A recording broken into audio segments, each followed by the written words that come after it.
पाकिस्तान से हिंदुस्तान की जमीन पर आ गए, यहाँ से दिल्ली दूर नहीं। ठीक कहा जनाब, अब हिंदुस्तान को तबाह कर देंगे।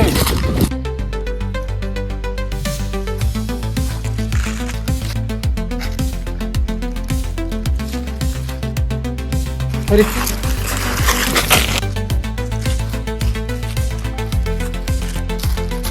उमेश, क्या हुआ क्या हुआ?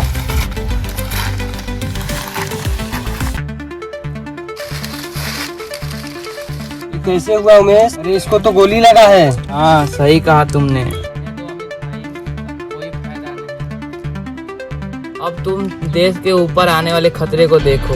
देश को भी संभाल लेंगे भाई, और तुमको भी। कैसी बात कर रहा है उमेश? हम तुम्हें तड़पते हुए नहीं देख सकते। और मैं आने वाले मौत से बच जाऊंगा। हाँ चुपचाप तू यहाँ बैठा रह। तुम दोनों समझ नहीं रहे हो यार, मेरा जाने का टाइम आ चुका है।